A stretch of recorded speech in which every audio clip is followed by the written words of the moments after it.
Bueno, vamos a ver un poco sobre las garrapatas, los ectoparásitos como vectores de rickettsiosis en México. Pues empezando con la idea de la rickettsiosis como una enfermedad, estas son transmitidas al humano por artrópodos vectores. Esta transmisión se realiza a partir de la picadura de artrópodos hematófagos. El aparato bucal de estos artrópodos está compuesto por estructuras que se han modificado y se han adaptado para perforar la piel y poder así succionar la sangre de su huésped. De esta forma, pues llega el artrópodo buscando el vaso sanguíneo del que se va a alimentar, perfora la piel y ya de ahí es donde comienza a alimentarse. De estos vectores que pueden ser transmisores de la rickettsiosis, tenemos ejemplares en dos grandes grupos, que son los insectos y los arácnidos. Dentro de los insectos vamos a encontrar a las pulgas y a los piojos. Las pulgas tienen 7 especies que son de importancia médica, que son las que pueden llegar a transmitir este tipo de rickettsiosis, y por otra parte, los piojos presentan dos especies de importancia médica. Vamos a ver también que el otro grupo son los arácnidos. Ahí encontramos a las garrapatas. Tenemos dos familias que son las de mayor importancia médica.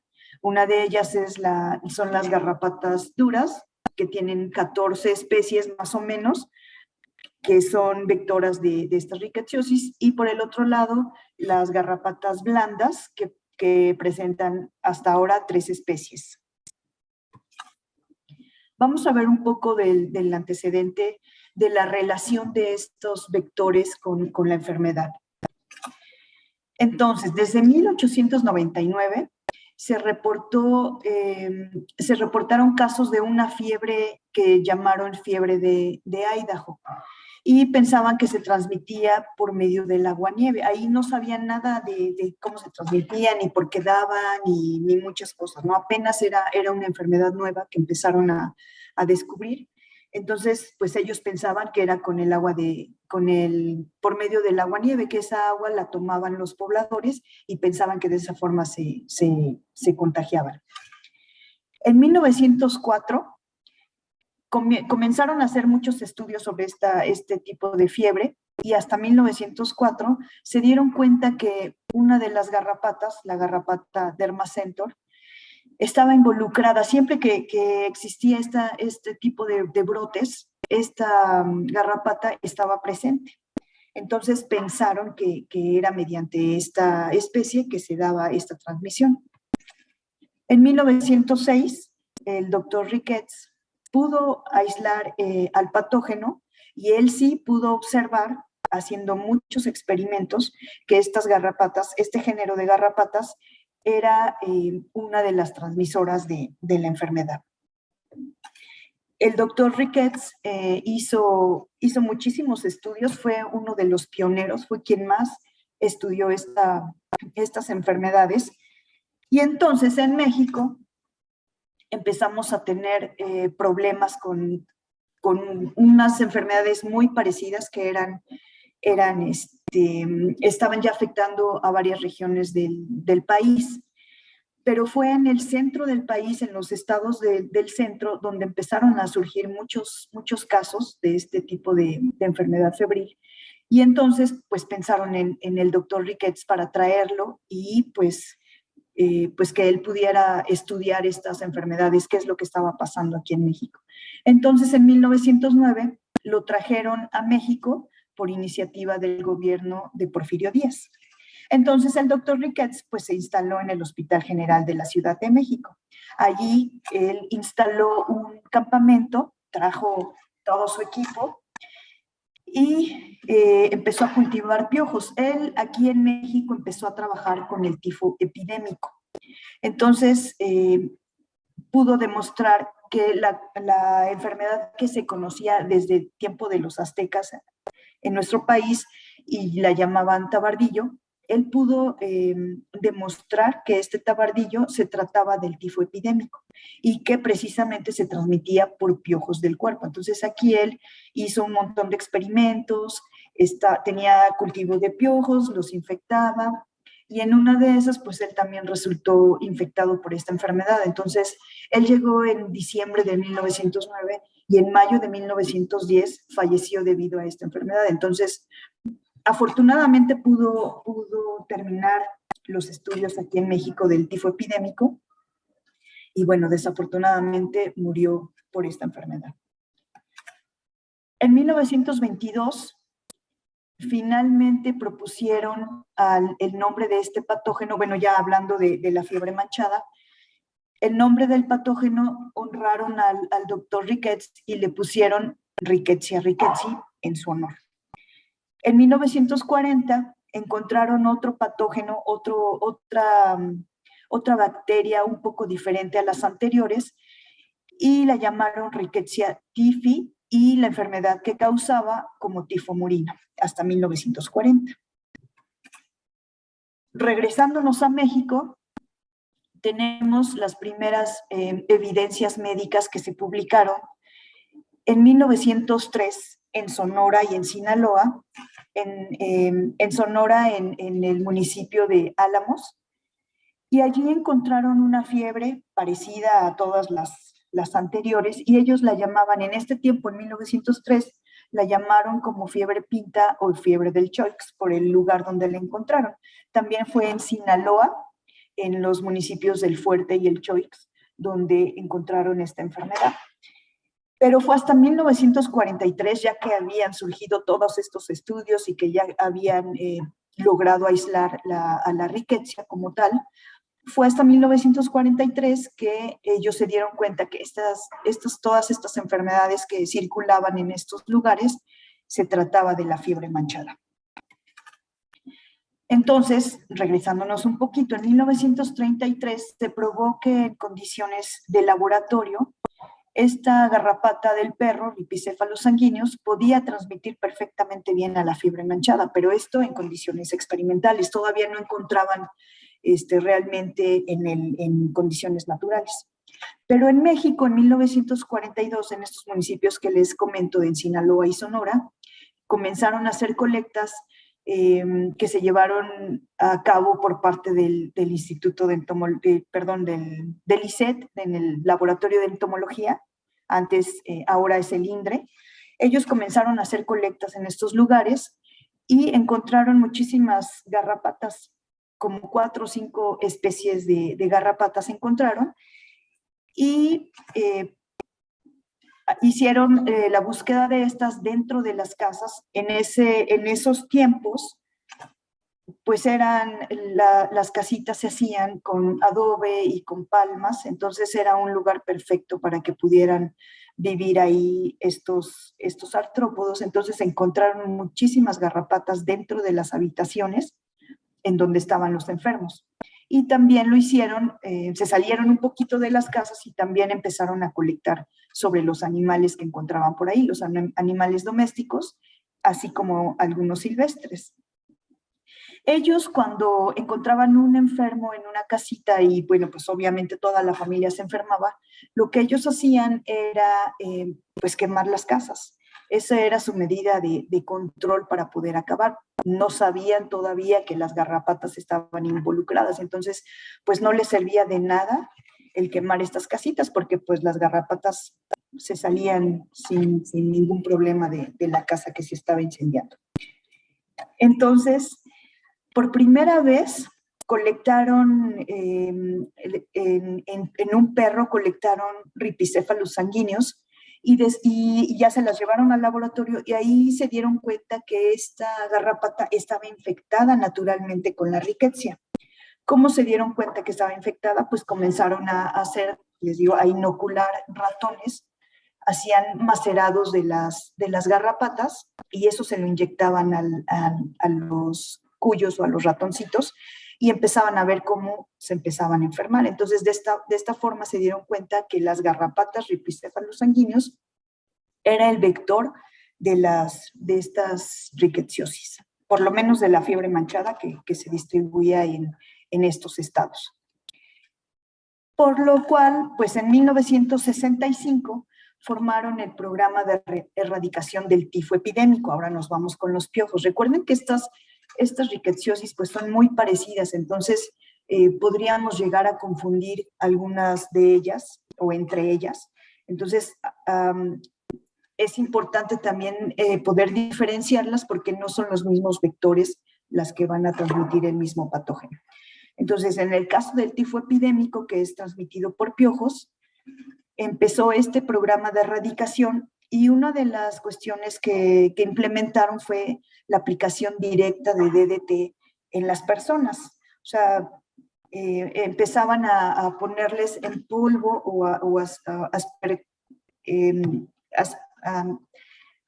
rociaban el DDT sobre las ropas y sobre la cabeza directamente de estas personas. Entonces, pues muchas veces habían más consecuencias de esta aplicación que lo que podía causar la enfermedad. Hicieron un programa de educación para la salud y realizaron vigilancia epidemiológica y se dieron cuenta que esto sí les estaba ayudando, tanto la educación para la salud, empezó una campaña de higiene. Estas personas pues ya les enseñaron pues a que debían tener un poquito más de higiene y empezó a resultarles este programa. Entonces, pues como les comentaba, vamos a ver los diferentes vectores artrópodos que pueden ser transmisores de las rickettsiosis. Primero vamos a ver a los piojos. Recuerden que está dentro del grupo de los insectos. El agente o la bacteria que transmite el piojo es la Rickettsia prowazekii. La enfermedad es el tifo epidémico. La especie de piojo que va a transmitir esta enfermedad es el piojo del cuerpo y se llama Pediculus humanus. Aquí ustedes en mucha bibliografía van a encontrar nombres diferentes, pero este es el que nosotros manejamos aquí en el laboratorio. Entonces es ya una especie, Pediculus humanus. Recuerden, es el piojo del cuerpo. El piojo de la cabeza no se ha logrado ver que realmente sea un transmisor natural de este tipo de rickettsias. Es el piojo del cuerpo quien transmite a Rickettsia prowazekii. Y este pues se distribuye en todo el mundo.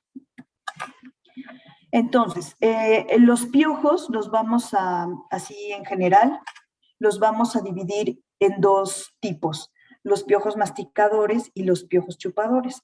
Los piojos masticadores no son de importancia médica, esos parasitan a vertebrados o aves silvestres. Entonces, nosotros ahorita nos vamos a enfocar un poco en los piojos chupadores. Estos van a alimentarse de sangre. Entonces, como pertenecen al grupo de los insectos, vamos a tener que su cuerpo está dividido en en tres partes: cabeza, tórax y abdomen. Esto es importante para poder distinguir a los insectos de los arácnidos.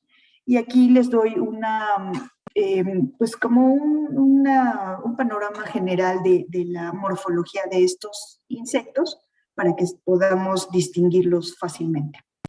Entonces, como buenos insectos, les comentaba, su cuerpo está dividido en tres partes y presenta tres pares de patas. Aquí podemos ver sus tres pares de patas y un par de antenas.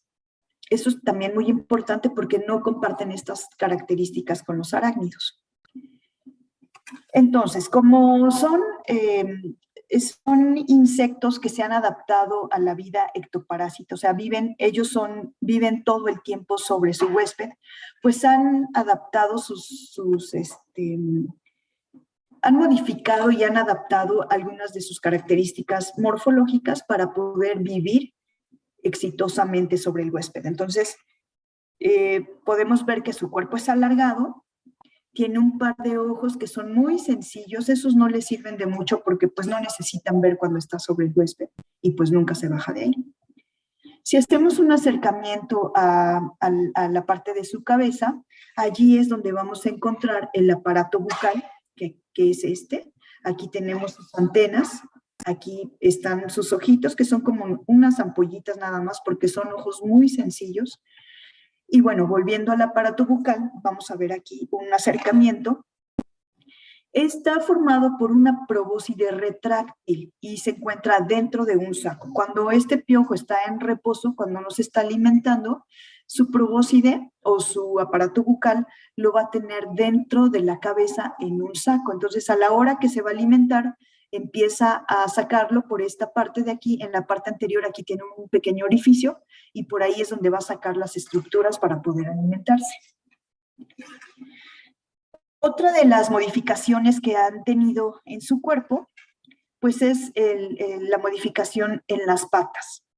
Si ustedes se fijan, pues los primeros segmentos de las patas pues son más o menos los mismos que en cualquier otro insecto, pero aquí la tibia y bueno, los últimos segmentos de la pata empiezan a modificarse para formar pinzas. Entonces vamos a tener que tiene una uña tarsal y es una uña movible y una uña fija. Esto es para poder agarrarse del pelo o de las plumas del huésped. Entonces, el diámetro que forma esta pincita es del tamaño del pelo de su huésped. Estos son ectoparásitos súper específicos. O sea, si el piojo de un perro, por ejemplo, no va a poder parasitar a una persona, porque el pelo del que se agarra el pelo del perro es mucho más grueso que el pelo de una persona. Entonces, este diámetro que se forma para agarrarse, pues le va a quedar muy grande al pelo humano y se va a estar cayendo. Entonces, por eso es que no vamos a encontrar un piojo de un perro en un humano o un piojo de un humano en un perro. Aquí sí es mucho más difícil hacerlo. Y pues se mueren en el camino porque pues no pueden alimentarse. Esas son las modificaciones más importantes que solamente el grupo de los piojos va a presentar. Entonces, estas son características con las que vamos a poder distinguir de los demás grupos. Aquí vemos el acercamiento de la pata y de sus uñas. Esta es la uña movible, esta la pueden mover. Como pueden ver aquí, está abierta, digamos. Cuando ya se va a agarrar del pelo, mueven esta uña, la acercan a la uña fija y así es como van a poder sujetarse del pelo. El ciclo de vida de los piojos puede durar desde 15 hasta 75 días, todo depende de los factores ambientales. Bueno, en este caso, pues como siempre está en el humano, pues casi siempre va a ser más o menos fijo, digamos, los días, aunque sí puede tener algunos cambios incluso de microhábitat, ¿no? Dentro del cuerpo o del cabello donde se están alimentando, puede llegar a tener cambios de temperatura a lo mejor, ¿no? Entonces, está formado por tres estados de desarrollo, que son los huevecillos, que estos son las liendres, las que todos conocemos como liendres. Es un huevecillo que la hembra adulta va a poner en el pelo de su huésped, ahí con una sustancia cementante lo va a pegar a este pelo y va a ser muy difícil poder despegarlo o que se pueda caer. Entonces ahí pega su huevecillo, ahí se va a estar desarrollando durante 7 días y después de eso eclosiona y va a dar lugar a una ninfa. Estas ninfas todo va a ocurrir sobre el huésped. Ahí se van a desarrollar, se alimentan, vuelven a mudar y dan lugar a los siguientes estadios ninfales y al final pues ya vamos a obtener a un adulto. Este ciclo de vida se le llama hemimetábolo porque todos los estados de desarrollo van a ser, son muy parecidos, se parecen mucho y comparten el mismo hábitat. La única diferencia es que los estados juveniles no han desarrollado sus estructuras genitales, sexuales. Entonces, el ciclo de la enfermedad, pues es cuando un piojito se va a alimentar de una persona que está enferma. Y cuando este piojo pasa a otra a otra persona, pues es cuando le va a llevar la enfermedad. Es como necesitan vivir todo el tiempo sobre el huésped, no es tan sencillo que se pase un piojo a otro, a menos que, y como estamos hablando de los piojos del cuerpo, pues estos se van a poder, se transmiten en las ropas. Entonces, si prestamos nuestra ropa, ahí es donde puede ir el piojo. Hubo hace un tiempo aquí en la Ciudad de México hubo un brote de piojos del cuerpo, porque aquí tenemos tianguis donde se vende ropa usada, ya sea de Estados Unidos o de aquí mismo. Entonces trajeron una paca o un lote de ropa que traía piojos. Entonces, pues las personas al comprar esta ropa no lavan la ropa y pues el piojo seguía ahí y así se fue contagiando. Entonces hay que revisar muy bien y lavar muy bien la ropa antes de ponérnosla. Entonces, bueno, aquí, como les comentaba, pues es el piojo del cuerpo. El piojo del cuerpo lo vamos a encontrar, está escondido dentro de la ropa, en las costuras, ahí es donde se va a esconder, sale y se alimenta, puede alimentarse hasta 5 veces al día durante 30 minutos, y cuando no se está alimentando, pues va y otra vez se esconde en estas costuras en la ropa. Es como les digo que ahí se esconde y es como podemos transmitirlo de una persona a otra. Entonces, cuando se alimenta, sale, está ahí sobre el cuerpo, sobre la piel, se alimenta y es cuando puede transmitir la enfermedad. Otro grupo dentro de los insectos son las pulgas. Ellas pueden transmitir a la rickettsia que se llama Rickettsia tiffi, perdón. Y bueno, últimamente se ha visto que las pulgas también pueden transmitir otras especies de rickettsia, no solamente Rickettsia tiffi. Pero ahorita, bueno, vamos a enfocarnos un poco en esta, que es la que conocemos más. Esta es el tifo murino. El vector principal se llama Genopsila keopis y es la pulga de la rata. Este es el principal que vamos a encontrar. Y los reservorios son la rata negra y la rata europea. Este tifo epidémico se puede transmitir por varias especies de pulgas, pero las primeras, las importantes, son Genopsila keopis, que es la pulga de la rata, y ya hemos encontrado Atenocefalides felis, que es la pulga del gato. Y creo que ahorita esta especie, la pulga del gato, es la que está llegando a ser el vector principal de estas otras rickettsias, de estas otras especies de rickettsias, que muchas de ellas no se ha visto que sea tan malo como la rickettsia del tifo epidémico. Pero bueno, también les digo, hemos visto a la pulga del hombre y a la pulga del conejo, que pueden ser transmisoras de este tipo de tifo. El ciclo de la enfermedad pues se da cuando una pulga llega y se alimenta de una rata que está infectada, adquiere el parásito, y cuando se va a alimentar de una persona, pues es cuando le va a pasar, cuando le va a transmitir las rickettsias.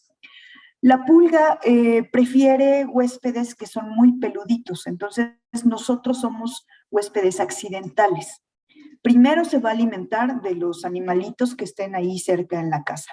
Cuando no hay disponibles es cuando se va a alimentar de nosotros. Entonces, pues lo que hace es, se alimenta, succiona la sangre y pues es como un globito, ¿no? Se va almacenando ahí la sangre y lo que va haciendo es que va defecando pequeñas gotitas de sangre y en esas gotitas va a ir la rickettsia. Aquí, en estas gotitas, cuando nosotros nos rascamos, en la herida que tenemos ahí, que ya hizo la pulga para alimentarse, al rascarnos, nosotros mismos vamos a inocular esta gotita donde van las rickettsias y es así como nos vamos a transmitir la enfermedad. Y bueno,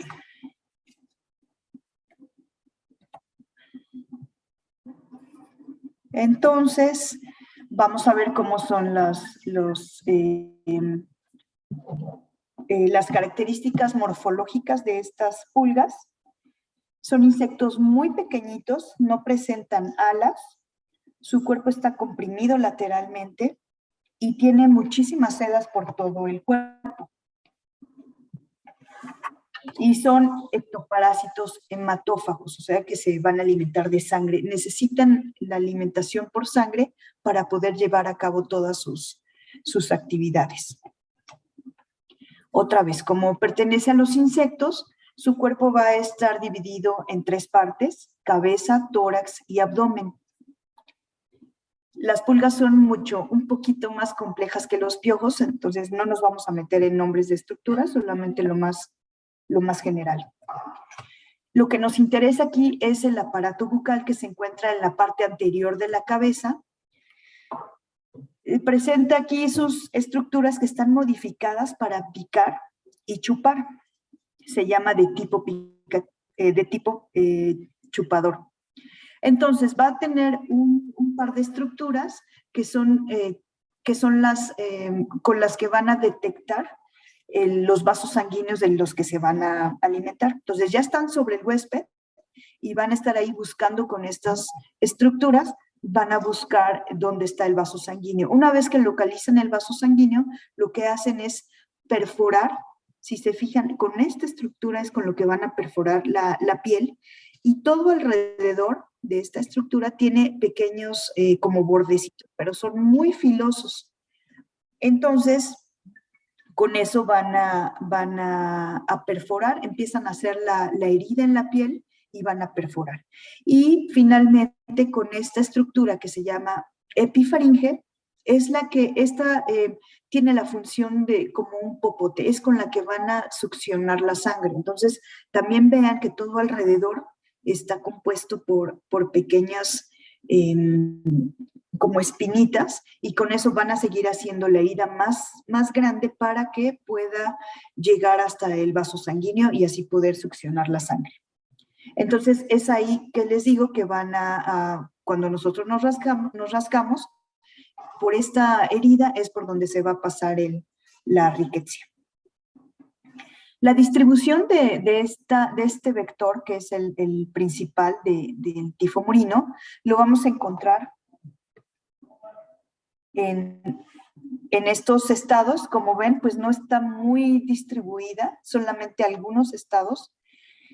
Entonces, por eso es que ahora llega la pulga del gato, que es así, está distribuida en todo el país. Entonces, esta es la que está ahora tomando el papel, digamos, de esta especie, como principal vector de algunas rickettsiosis.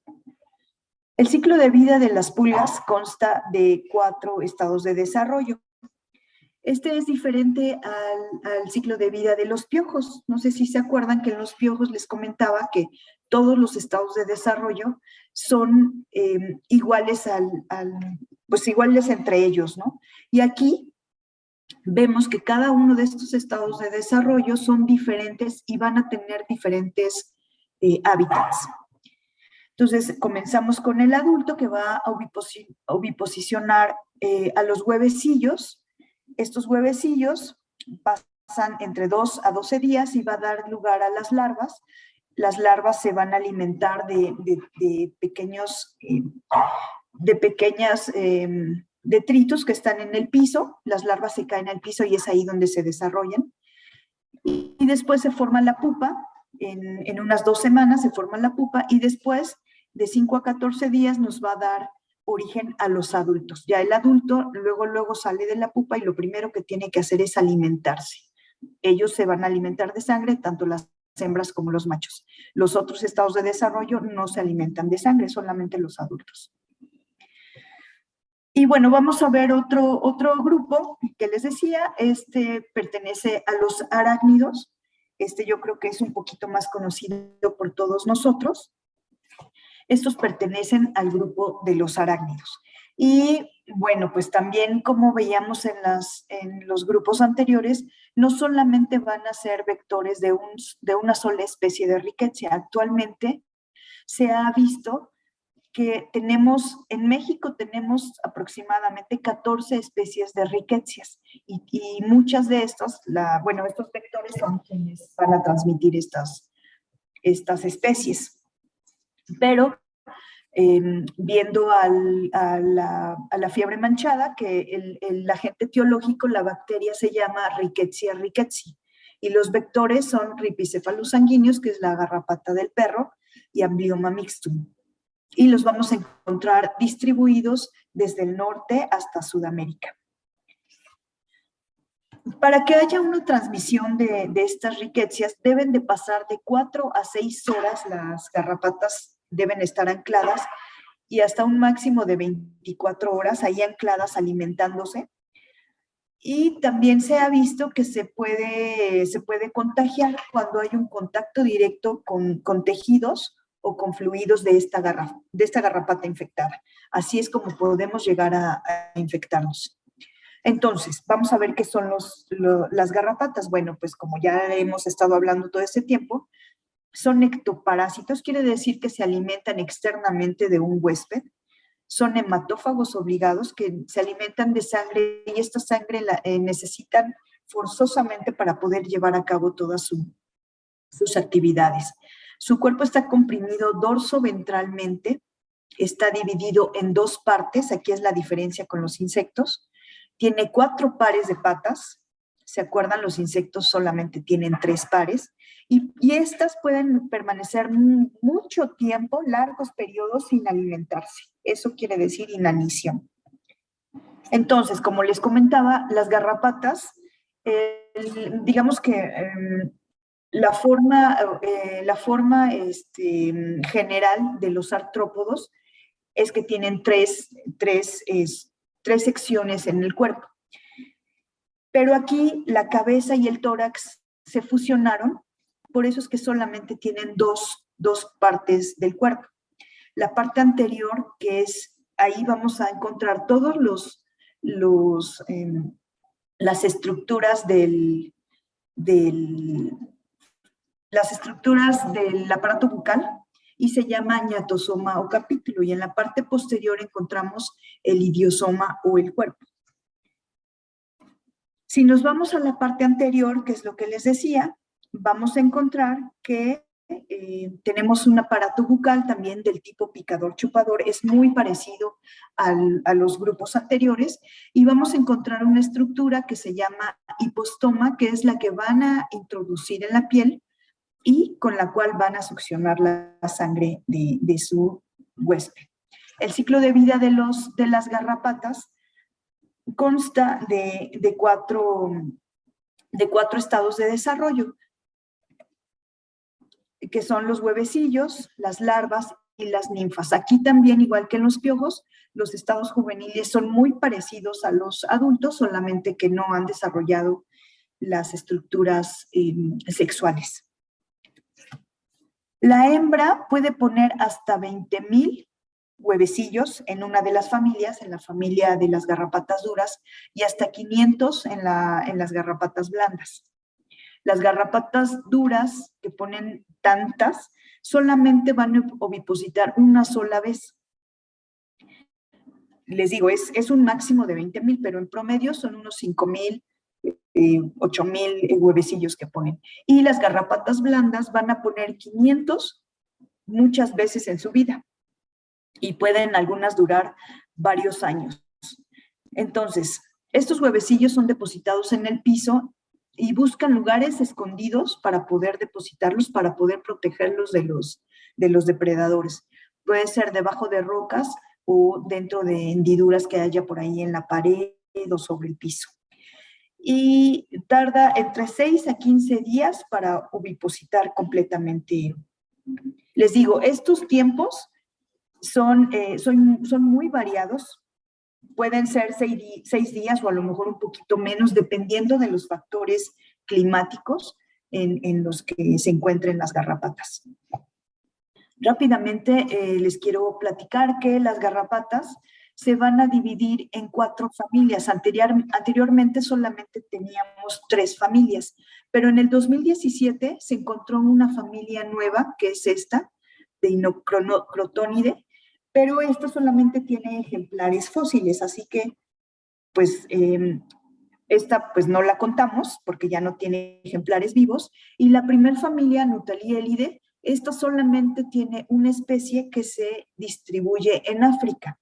En nuestro país no la tenemos. Entonces, en nuestro país podemos decir que solamente tenemos dos especies, las garrapatas blandas y las garrapatas duras. Las garrapatas actualmente se han descrito 897 especies y en México tenemos cerca de 115.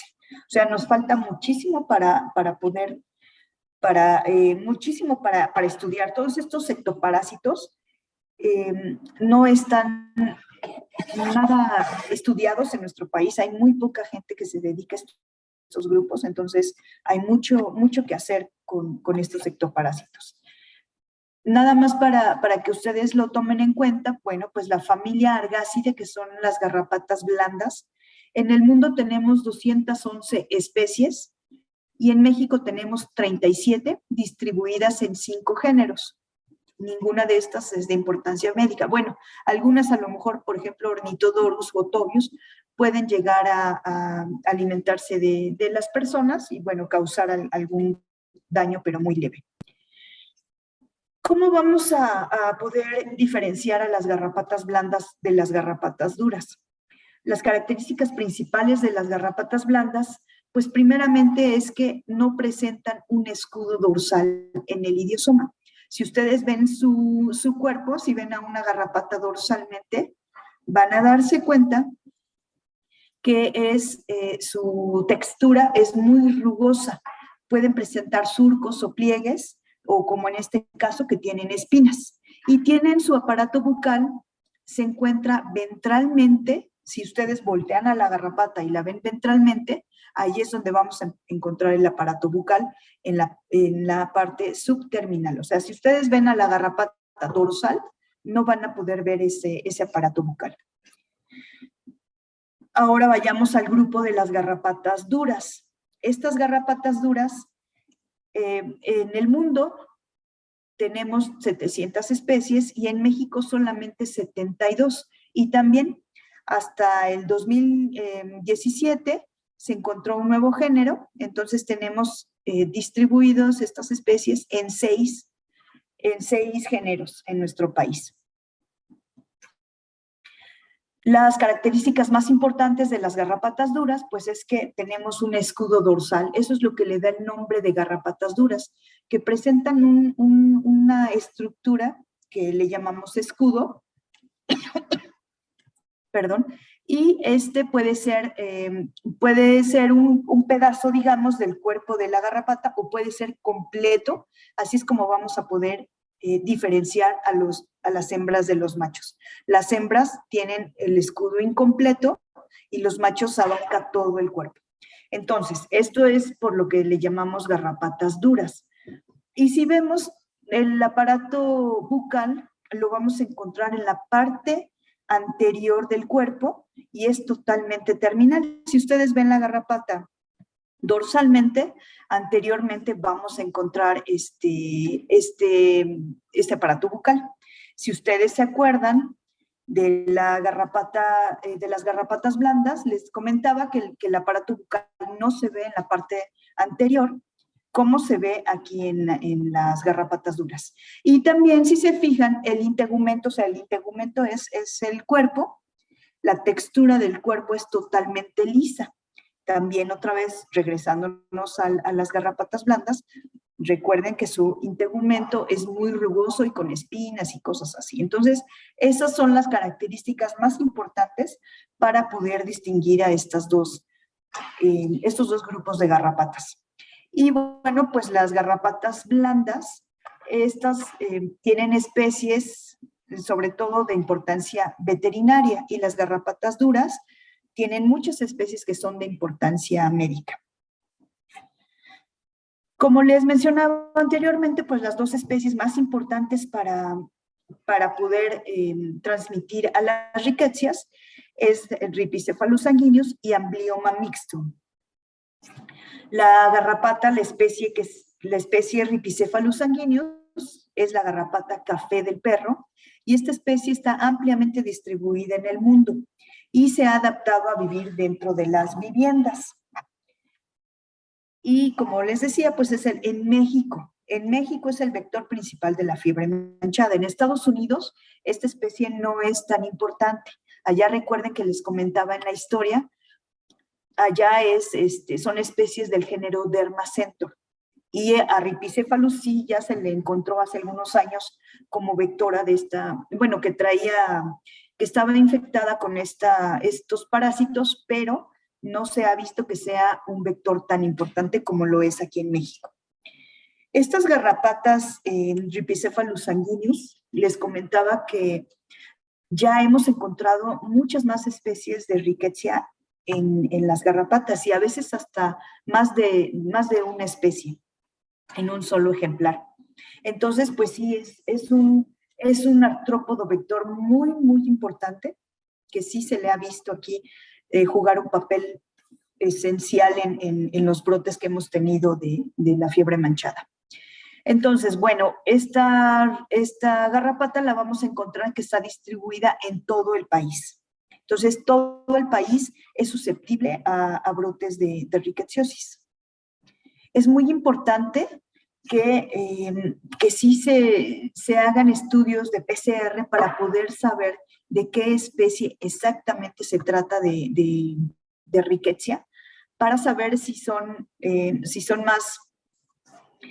menos infecciosas, digamos, o las bacterias.